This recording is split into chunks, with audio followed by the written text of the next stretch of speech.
하나님 말씀 누가복음 8장 1절에서 15절까지 말씀입니다. 누가복음 8장 1절에서 15절까지의 말씀 우리 한 절씩 교독하겠습니다. 그 후에 예수께서 각 성과 마을에 두루 다니시며 하나님의 나라를 선포하시며 그 복음을 전하실 때 12 제자가 함께 하였고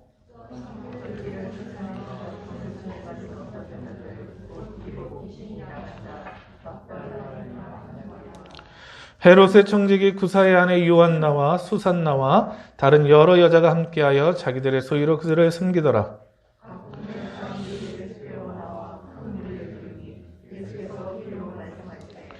씨를 뿌리는 자가 그 씨를 뿌리러 나가서 뿌릴새 더러 길가에 떨어짐에 밟히며 공중의 새들이 먹어버렸고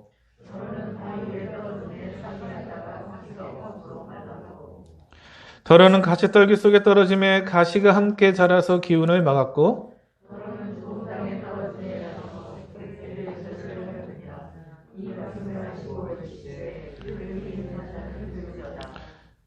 제자들이 이 비유의 뜻을 물으니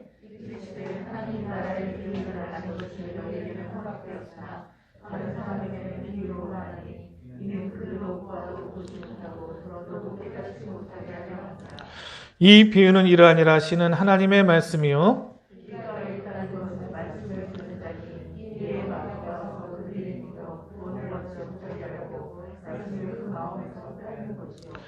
바위 위에 있다는 것은 말씀을 들을 때 기쁨으로 받으나 뿌리가 없어 잠깐 믿다가 시련을 당할 때 배반하는 자요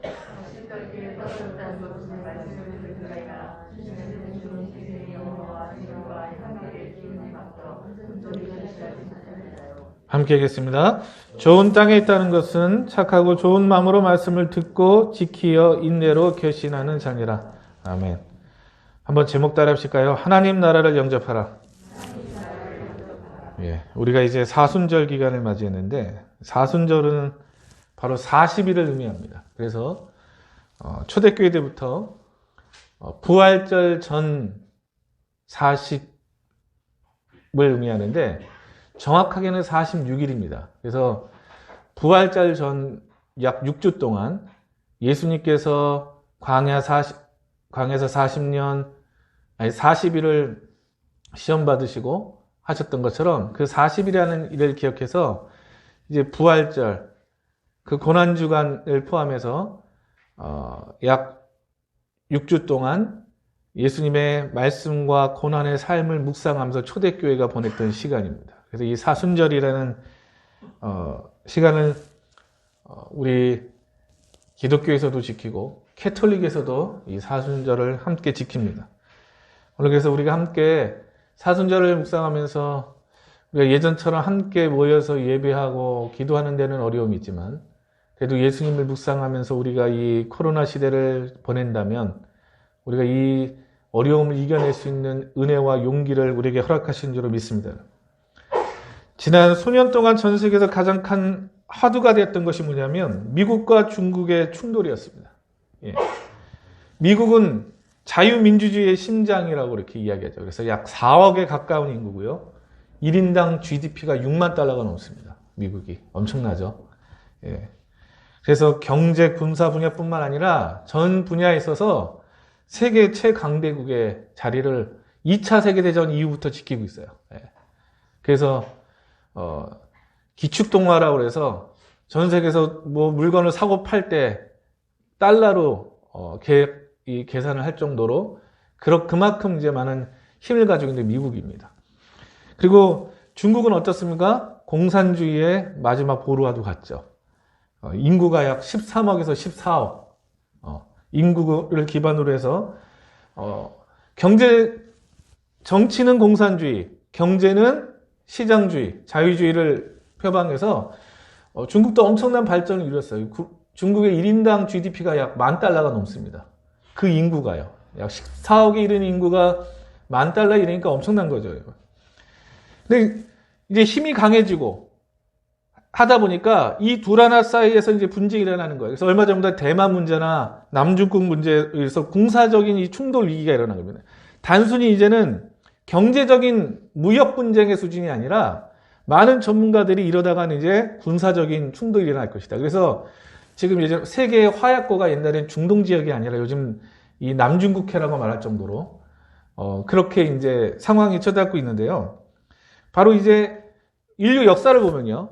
기존의 강대국이 있었고 새로운 강대국들이 신흥 강대국들이 일어나서 서로 이 경쟁하게 될 때 전쟁이 일어나고 여러 위기 상황이 일어나는 경우들이 참 많습니다. 사람들이 이것들을 걱정하는데 우리 대한민국도 걱정이죠. 이 둘 사이에서 우리는 어떻습니까?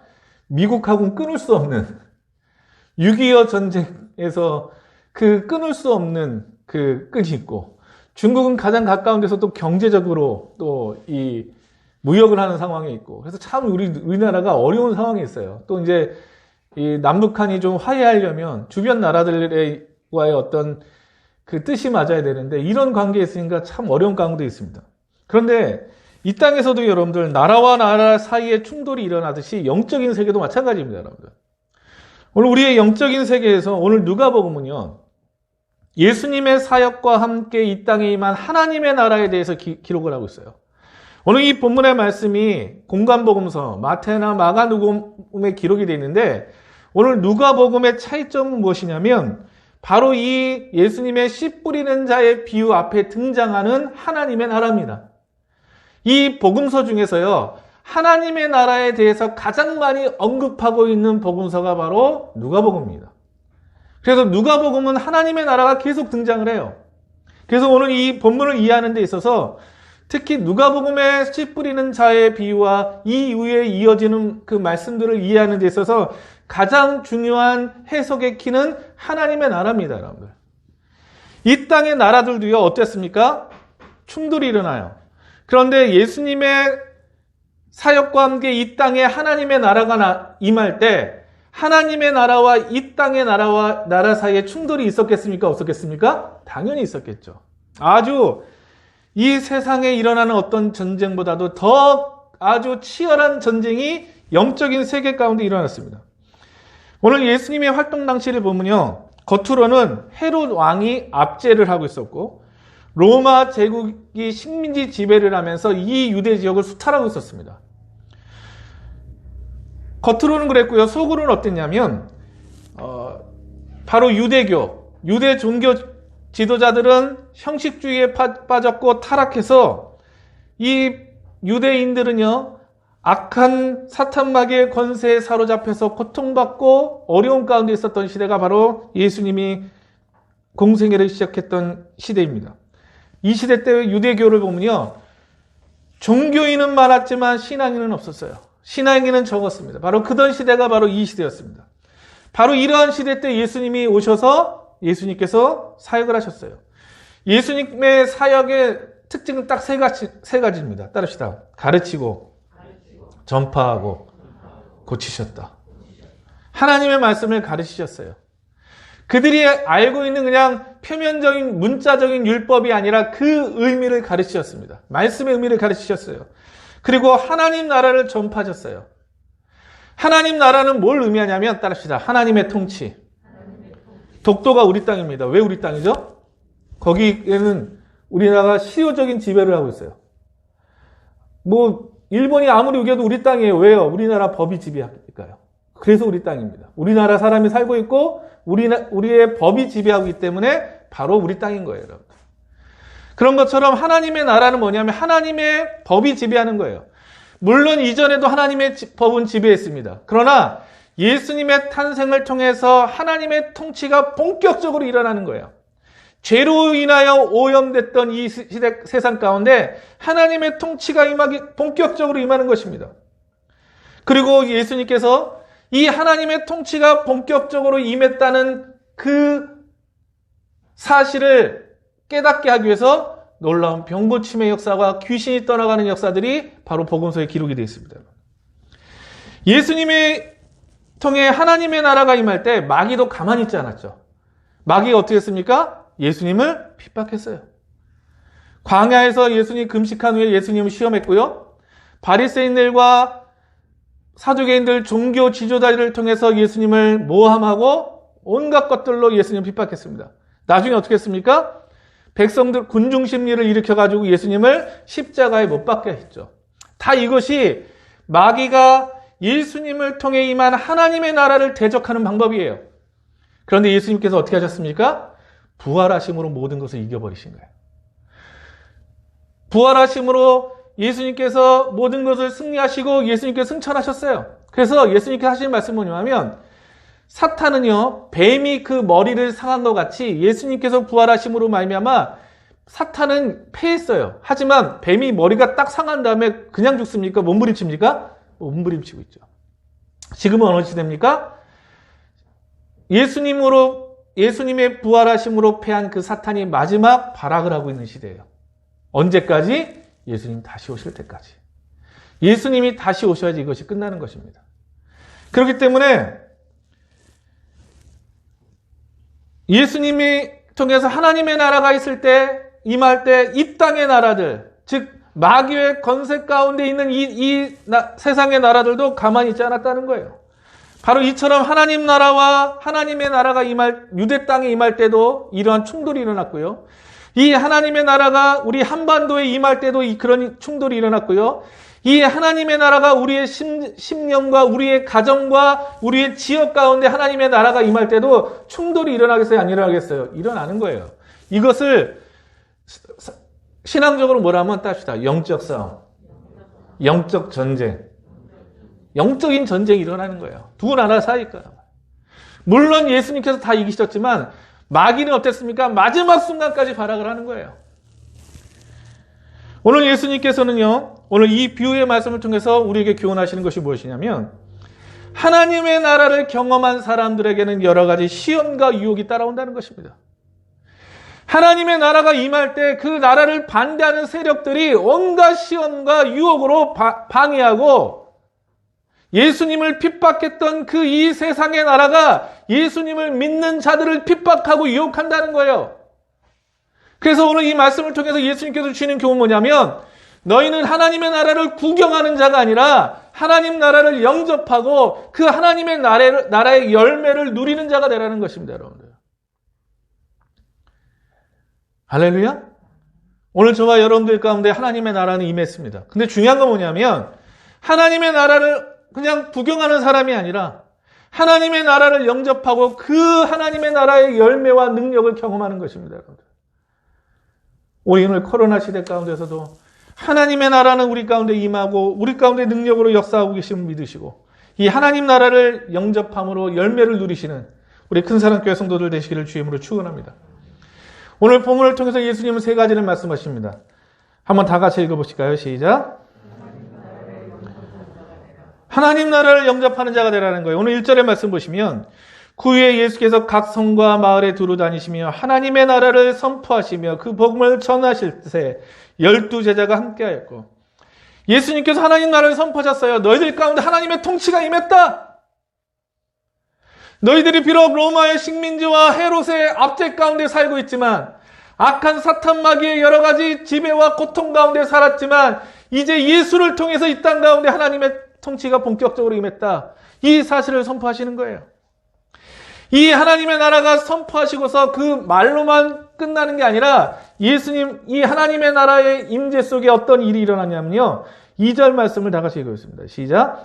또한 악귀를 쫓아내심과 병고침을 받은 어떤 여자들 곧 7 귀신이 나간 자 막달라인이라 하는 마리아와 여기서 중요한 건 뭐냐면요. 하나님의 나라가 임함으로 말미암아 두 가지 일이 일어났어요. 다 같이 읽어보겠습니다. 시작. 우리가 신앙생활하는 데 있어서요. 오늘 21세기를 살아가는 우리에게 있어서 오늘도 중요한 사실은 뭐냐면 예수님 다시에도 악기, 다른 성경에 보면 귀신이라도 얘기하기도 하고요. 또 서신서에 보면 사도 바울은 악한 영이라고 이야기합니다. 예수님 당시에 역사했던 이 악한 영들이 오늘 우리의 시대에도 역사하고 있다는 것입니다. 우리가 신앙생활을 하면서도요, 이 두 극단을 조심해야 돼요. 두 개의 극단을 조심해야 되는데, 첫 번째 극단은 뭐냐면, 모든 것을 귀신의 역사로 보는 거예요. 존다고 그러잖아요. 뭐라고 그러죠? 귀신 들렸다고. 감기 걸렸도 귀신 걸렸다고. 질렸다고 그러고. 모든 걸 다 귀신 걸렸다는 거예요. 그래서 이 김기동 그 목사나 그쪽 있잖아요. 성락교회 이쪽이면 난 이해가 안 되는 게 그 사람 물건 속에도 귀신이 들었대. 이거 쫓아내야 된대. 모든 걸 다 귀신으로 보는 거. 이게 문제죠. 이건 잘못된 거예요. 병 걸린 것도 다 귀신 걸렸다고 하는데 예수님은 우리가 복음서를 자세히 읽어보잖아요. 모든 병이 귀신이라고 얘기 안 하셨어요. 그런데 또 하나 잘못된 거 무엇인지 아십니까? 이 귀신의 역사를 전면적으로 부인하는 거예요. 지금도 역사하고 있는 악한 영들. 왜 그러냐면 교회에서 하면 막 귀신 쫓아내고 이상한 교회들 많잖아요. 이단으로 빠진 교회들. 그러다 보니까 교회가 어떻게 합니까? 이 악한 영들, 귀신의 역사들을 완전히 금기시하고 그것을 전혀 언급하지 않는 거예요. 이 둘 다가 다 잘못된 것입니다. 중요한 건 뭐냐면 오늘 우리가 살아가는 세상에도 악한 영, 귀신은 역사하고 있다는 거예요. 그리고 예수님께서 악귀를 쫓아내시고 그들의 병을 고치셨어요. 요즘 병원들 좋죠? 근데 여러분들 어떻습니까? 여러분들 의학이 발달하고 과학이 발달한 지금 세계적으로 의학이 가장 발달한 나라 중에 하나인 대한민국 해결하지 못하는 문제가 있습니다. 우울증, 조울증. 저는 이 악한 영, 귀신들의 역사 또는 악한 영들의 역사 중에 하나로 볼 수 있는 게 뭐냐면 물론 의사들은 제 말에 동의할지 안 할지 모르겠지만 중요한 건 뭐냐, 제 생각은 그래요. 1년에 14,000명이 자살하는 걸 어떻게 설명할 거냐는 거예요. 1년에 14,000명이 자살하는 것을 어떻게 설명할 거냐는 거예요. 악한 영들이 그들의 우울증과 조울증들을 이용해가지고 스스로 삶을 포기하고 극단적인 선택을 하게 지금 만들고 있다는 거예요. 이것을 악한 영, 귀신의 역사로 해석하지 않으면 어떻게 하겠습니까, 여러분? 저는 몇 년 전에요, 목사가 자살했다는 소리 들었어요. 목사가. 그 얘기 듣고서요, 우리가 살아가는 세상이 그렇습니다, 여러분들. 그런데 여러분들 귀신의 이 사역을 우리가 다 지금은 없다고 그렇게 말할 수 있겠어요? 누가 그러겠습니까, 여러분들? 하나님 나라가 임할 때 나타나는 것은 뭐냐면 악한 귀신들이 쫓아냈고 그들에게 병고침의 역사가 일어났다는 거예요.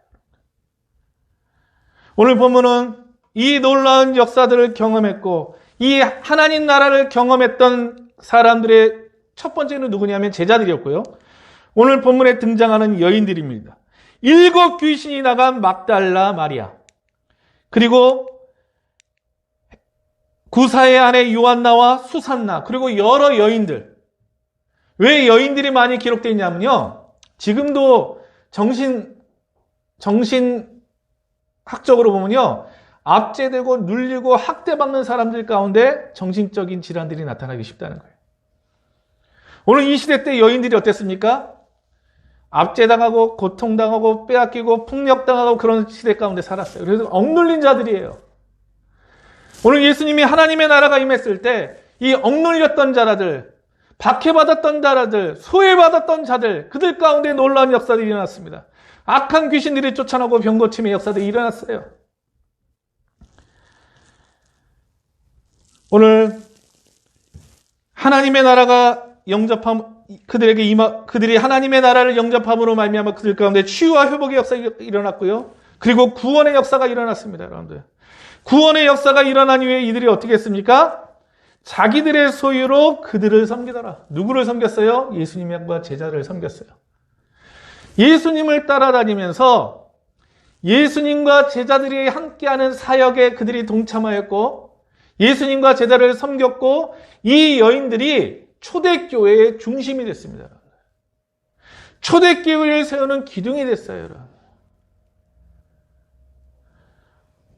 이것이 바로 하나님 나라를 영접한 사람들의 삶입니다. 오늘 저와 여러분들이 하나님 나라를 영접할 때 우리 가운데 역사하는 악한 영들이 떠나갈 줄로 믿습니다.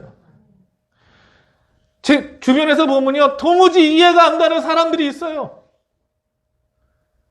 설명할 수 없는 말을 하고 행동하는 사람들이 있어요, 여러분들. 그것은 바로 악한 영들이 지금도 그 어느 때보다 더 왕성하게 일하고 있다는 것입니다. 그래서 우리는 어떻게 됩니까? 하나님 나라를 영접할 때 악한 영들이 떠나가고 하나님의 다스림을 통하여서 우리 가운데 하나님의 통치를 통하여서 회복의 역사가 임하게 될 줄로 믿습니다. 오늘 이 은혜를 사모하는 거예요, 여러분들. 하나님 나라를 영접하는 것. 하나님 나라를 구경하는 게 아닙니다, 여러분들. 제자들과 이 여인들은요, 그냥 옆에 서서 구경하는 사람들이 아니었어요. 그냥 저거 괜찮네? 그리고 지나가는 사람이 아니었어요, 여러분들. 이들은 적극적으로 하나님 나라를 자신의 삶에 영접하는 사람들이었습니다. 그리고 그 하나님 나라의 열매와 능력들을 경험했고, 경험한 후에 그것으로 끝나는 게 아니라 예수님을 따르며 초대교회를 세우는 일꾼으로서 쓰임받았다는 거예요. 저는 저와 여러분들이 오늘 이 여인들과 같은 사람이 될 수 있기를 주님으로 축원합니다.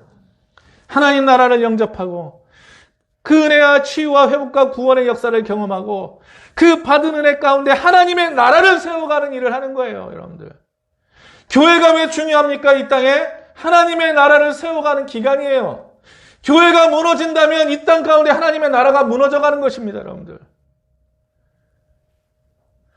저와 여러분들이 우리 이 지역에서 해야 될 일은 뭐냐면 하나님의 나라를 세워가는 거예요. 저와 여러분들이 교회를 위해 기도하고 전도하고 교회를 세워가는 일은 다른 것이 아니라 하나님의 나라를 세워가는 것입니다. 오늘 저와 여러분들이 이 여인과 같이 하나님 나라를 영접하고 이 하나님의 나라를 세워갈 수 있는 그런 하나님의 나라를 영접하는 자가 될 수 있기를 주님으로 축원합니다. 그래서 바로 첫 번째 교훈은요, 하나님의 나라를 영접하는 자가 되라는 거예요. 두 번째 읽어보겠습니다. 시작. 하나님의 나라가 임할 때 시험이 찾아와요. 오늘 예수님께서는 비유를 통해서 말씀하셨습니다. 길가에 있다는 것은 말씀을 들은 자니 이에 마귀가 가서 그들이 믿어 구원을 얻지 못하게 하려고 말씀을 그 마음에서 빼앗는 것이요. 처음에 길가라는 비유를 통해서 말씀하셨습니다. 이 길가는 어때요? 씨앗이 떨어져도요, 그 씨앗을 누군가가 빼앗아 버린다는 거예요. 그 누군가가 누구예요? 마귀죠. 여기서 주목할 것은 뭐냐면 이 길가라는 상황을 통해서 예수님의 말씀은요, 길가, 그 밑에 있는 글을 읽어봅시다. 시작. 마귀가 하는 일이 뭐예요? 믿어서 구원받지 못하게 하는 거예요. 할렐루야? 마귀가 하는 일이 뭐라고요? 믿어서 구원받지 못하게. 하나님의 말씀을 아예 듣지도 못하게 만들어요. 하나님의 말씀을 들을 때 방해하고요, 온갖 의심과 부정적인 것들을 심어줘요. 그래서 하나님의 말씀을 믿지 못하게 만들어요. 하나님의 말씀을 믿지 못하면 구원 받습니까? 못 받습니까? 못 받죠. 그것이 마귀의 계략이에요. 하나님의 나라가 임하고 하나님의 나라가 역사할 때 마귀는 더 왕성하게 활동합니다. 말씀을 믿지 못하게 만들고 믿지 못함으로 구원받지 못하게 만들어요. 이 상황을 예수님은 길가와 같은 밭이라고 말씀하신 거예요. 비유로 말씀하신 거예요. 두 번째입니다. 우리 다 같이 읽어보실까요? 시작.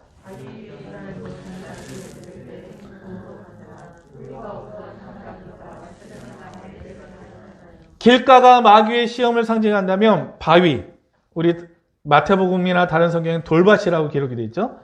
바위 위에 있다는 것은 말씀을 들어 기쁨으로 받으나 뿌리가 없어 잠깐 믿다가 시련을 당할 때 배반하는 자요. 바위와 같은 상황은 어떤 상황이냐면요, 밑에만 읽어보겠습니다. 시작. 잠깐 믿다가 시련을 당할 때 배반. 답시다. 배반도 습관이다. 배반도 습관이에요. 넘어지는 것도 습관이에요. 제가 청년 때 농구하다가 발목을 이렇게 겹질렸거든요. 좀 되게 겹질렸어요. 그런데 여러분들 아시겠지만 한번 겹질리고 나면요, 그 다음에 어떻게 됩니까? 이쪽 발이 자꾸 이렇게 돼요. 그래서 제가 등산 갈 때 어떻게 하냐면요, 그러니까 여기다 압박 분대를 이렇게 약국감이 있어요. 이렇게 딱 대는 거거든요. 그걸 딱 하니까요, 이게 잡아주니까 이게 안 넘어가요. 그러면서 또 산을 타요. 여러분들, 예수 믿다가 시련이 와요. 근데 시련을 받을 때 은혜를 배반하고 신앙을 배반하잖아요. 그러면 그러한 시련이 인생 살아가면서 또 와요, 안 와요? 또 와요, 안 와요? 와요. 근데 그때 한번 이겨내보세요. 할렐루야? 사탄아 물러가라! 나는 하나님의 자녀다! 라는 믿음으로 그것을 이겨내고 나면요, 그 다음에 와서요, 사탄이 또 그래도 야, 사탄 올라와. 나 하나님의 자녀야. 하나님 날 사랑하셔. 이 믿음으로 이겨내면요. 나중에 사탄이 어떻게 됐어요? 못 건드려요. 그런데 자꾸 넘어지는 사람들 또 어떻습니까? 또 건드려놔요. 제가 개척하고 나서 처음에 진짜 지겹도록 싸웠던 게 이 문제예요. 몇몇 성도들이 있는데 은혜 받고 쓸만하면 술을 진탕 먹여놔요. 그럼 또 비틀비틀거리면서 또 그러죠. 또 찾아가서 신방하고 같이 성경 공부하고 계속 신앙생활 하잖아요. 또 술 진탕 먹여가지고 진짜 사탄이 지배하더라고요. 정말 지배하더라고요. 우리가 이 시험을 이겨내야만 하나님의 나라의 열매를 맺는 것입니다. 여러분들. 그래서 이 바위와 같은 상황은 뭡니까? 바로 인생의 시련이에요. 인생의 시련 없는 사람이 누가 있겠습니까? 그러나 인생의 시련을 이겨낼 때 하나님 나라의 열매를 취하게 되는 줄로 믿습니다. 세 번째는요. 14절 다 같이 한번 읽어보겠습니다. 시작.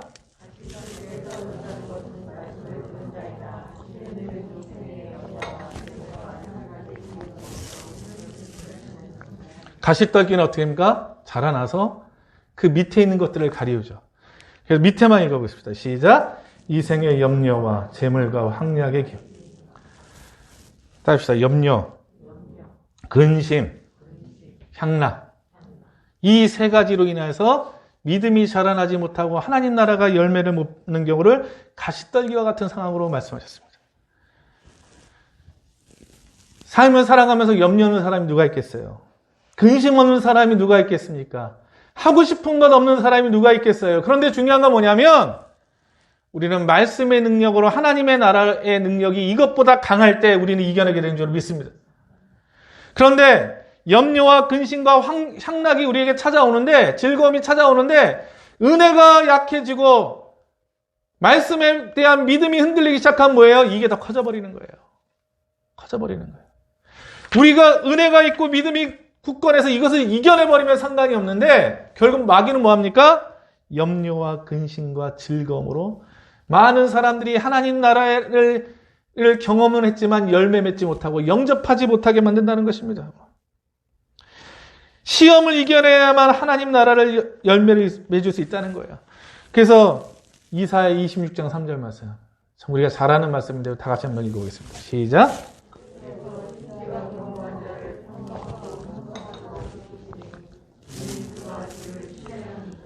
옆에 분간에서 심지가 견고한 사람이 됩시다. 심지. 그게 뭐예요? 한번 믿으면 믿음대로 그냥 끝까지 가는 거예요. 할렐루야? 이렇게 저렇게 믿었다가 또 이게 아니라 한번 그냥 하나님 한번 나 예수님 믿었으니까 나 그냥 망하든지 병들든지 죽든지 나 그냥 예수님 믿겠습니다. 할렐루야? 이게 심지가 견고한 거예요. 근데 이 심지가 견고하지 않으면 마귀가 와가지고 흔들어 놓는 거예요. 그래서 잠언 4장 23절 우리 잘 아는 말씀이죠. 시작. 모든 지킬 만한 것 중에 더욱 내 마음을 지키라. 생명의 근원이 이에서 나. 길가와 같은 마음, 돌밭과 같은 마음, 가시떨기가 있는 밭과 같은 마음. 그 마음에서 우리를 믿음을 지키고 말씀을 지켜나갈 때 우리는 하나님 나라의 열매들을 경험하게 되는 줄 믿습니다. 우리 두 번째 읽어봅시다. 시작. 시험을 이겨내야 하나님의 오늘 코로나도 시험이에요. 이 코로나라는 시험을 이겨낼 때 우리는 하나님 나라의 열매를 맺게 되는 것입니다. 이제 백신 맞기 시작한다 뭐 하죠. 근데 이렇게 보면 아마 올 연말 가야지 뭐가 좀 날 거고 다시 우리는 내년을 기약할 수밖에 없어요. 그러니까 저도 보면은 참 답답해요. 그런데 중요한 사실은 이 시험, 코로나라는 시험, 그 다음에 마귀의 시험, 인생의 시련, 염려와 근심과 향락과 같은 이 여러 가지 시험들, 이 시험을 이겨낼 때 우리는 하나님 나라의 열매를 풍성히 맺게 되는 줄로 믿습니다. 오늘 이 열매 맺는 주인공이 되시기를 축원합니다. 마지막 세 번째입니다. 우리 한번 다 같이 읽어보실까요? 시작. 예수님께서는요, 오늘 10절에 이렇게 말씀하세요. 하나님 나라의 비밀을 아는 것이 너에게는 허락되었으나 다른 사람에게는 비루하나니 이는 그들로 보아도 보지 못하고 들어도 깨닫지 못하게 하렵니다. 예수님께서는 이 하나님의 나라의 비밀을 너희에게는, 제자들과 여인들에게는 허락하셨지만 다른 사람에게는 비유로 말씀하셨다는 거예요. 여러분들, 오늘 이 하나님 나라의 비밀, 이 씨 뿌리는 자의 비유를 들었던 사람들은 어떤 사람들이냐면요, 말씀을 듣고서 이해 못한다고 떠나간 사람이 아니라 말씀을 들을 때 이해가 안 가니까 예수님 앞에 나가서 예수님 앞에 그 의미를 물었던 사람이에요. 신앙이라는 게 뭡니까? 저도 마찬가지고요. 한 번에 모든 걸 깨달을 수는 없어요. 우리 인생 가운데 왜 이런 일이 찾아오는지, 왜 이 때문에 어려움을 당하는지 우리는 몰라요. 그런데 중요한 건 뭐냐면 모를 때는 물어야 돼요. 누구한테 묻습니까? 누구한테 물어야 돼요? 점쟁이한테 가서 물을까요? 누구한테 물어야 돼요? 하나님 앞에 나가서 묻는 거예요. 이게 무슨 뜻입니까? 하나님, 이게 내가 어떻게 해야 됩니까? 하나님이 무엇이 하나님의 뜻입니까? 묻고 나가는 거예요. 오늘 이 제자들과 여인들은 묻고 나갔어요. 묻고 나갔더니 그 의미를 깨달았어요. 그래서 이 시험을 이겨내고 이 어려움들을 이겨내야 된다는 사실을 그들은 깨닫게 된 것이에요.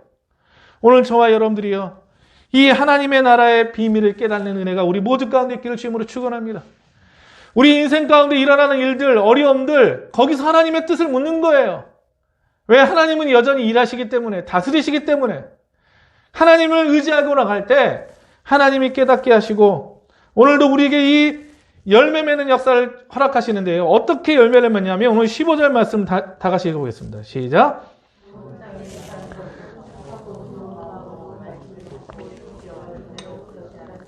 할렐루야. 좋은 땅. 땅도요, 농사 짓는 분들 보면요, 종류가 여러 가지래요. 네, 종류가 여러 가지래요. 그래서 제가 예전에 그 TV를 보다 보니까요, 이 농업청 이런 데서 내가 여기다 농사를 짓기를 원하면 그 땅의 샘플을 갖다 주잖아요. 거기서 검사를 해주더라고요.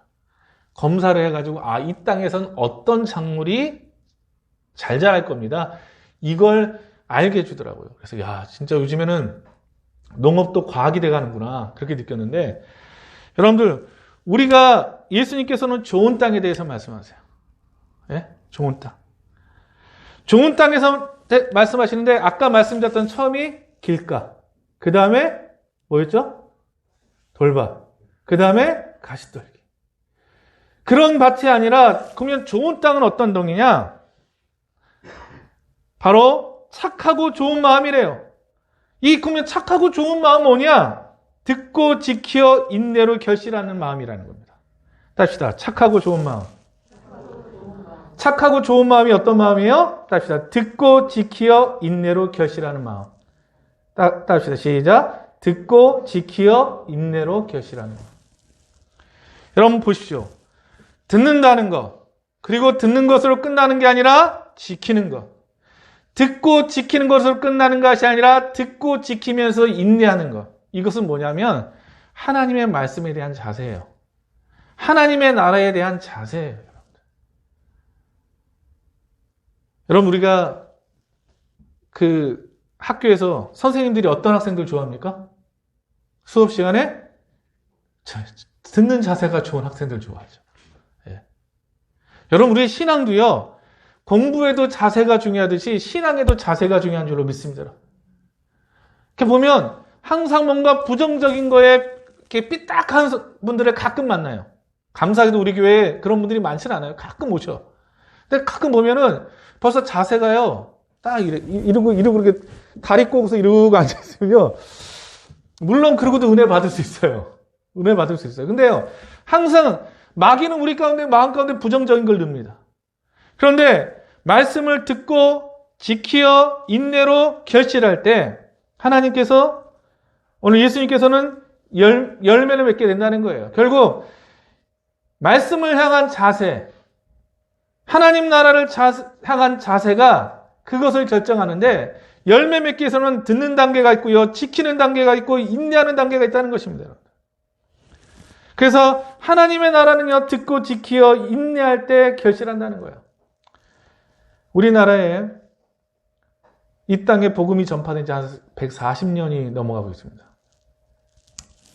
140년 전에 선교사들이 복음 전파를 통해서 이 땅에 하나님의 나라가 임했어요. 하나님의 나라가 임하기 시작했는데 복음이 전파될 때 대한민국이 어땠습니까?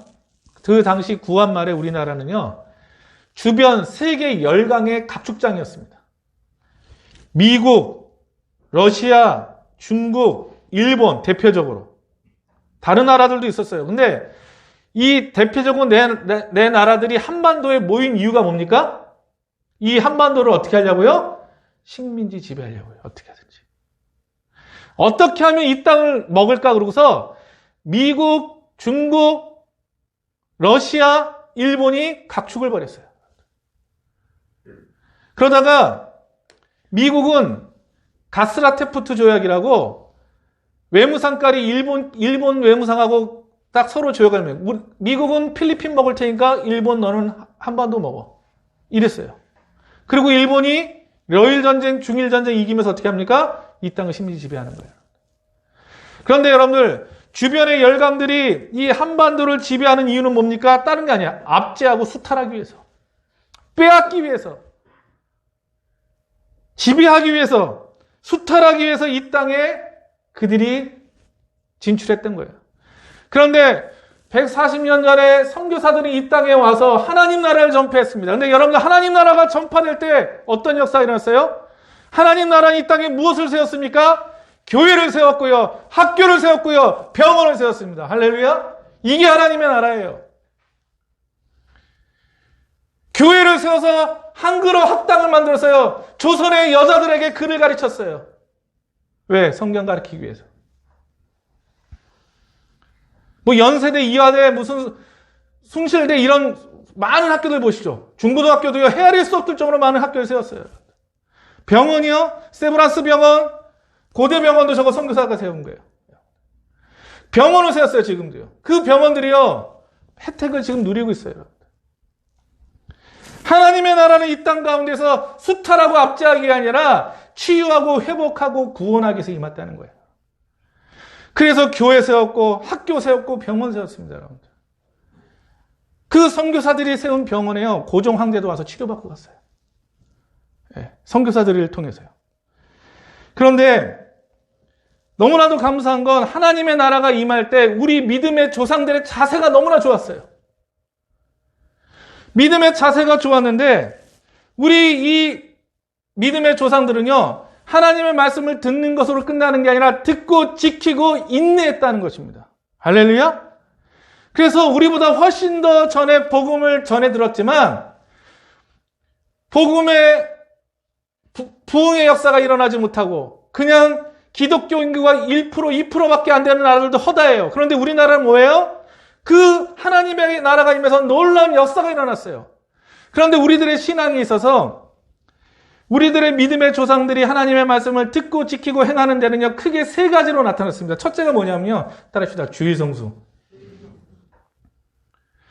하나님의 나라가 임했을 때 이 신앙의 근본인 주의성수, 그것들을 철저하게 지켜나갔어요.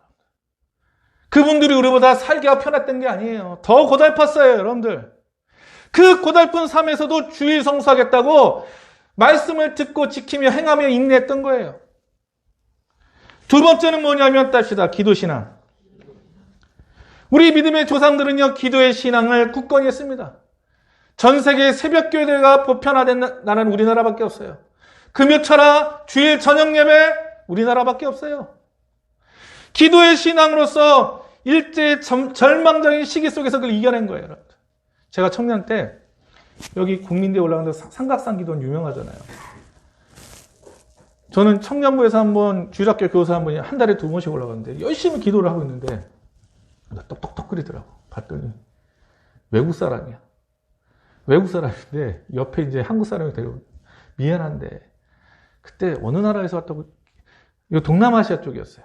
있는데 자기가 왔는데 우리 청년들 한국교회 이렇게 뜨겁게 기도하는데 청년들 기도하는 거 카메라로 좀 찍어도 되냐고 그러더라고요. 그래서 알았다고 찍으라고 그러고 그 기도하는데 그 뜨겁게 손잡고 기도하는 모습을 신기하게 찍고 가더라고요. 그 사람들이. 한국교회는 그 기도에 신앙이 있었습니다. 할렐루야? 여러분들 경험하셨잖아요. 그 기도에 신앙이 있었어요.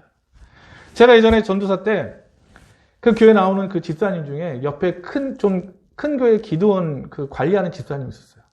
이 집사님이 어느 때 그러더라고. 자기 지금 그때 한 2주 동안인가 교회를 못 나온대요. 왜 그랬더니 하와이를 간대요. 하와이 왜 가서 그랬더니 그 하와이에서 무슨 세계 선교 대회가 있는데 한국 교회가 기도를 잘한다고 이제 거기서 이제 알려져 가지고 와서 기도를 어떻게 하는지 거기서 시연을 해야 하는 거.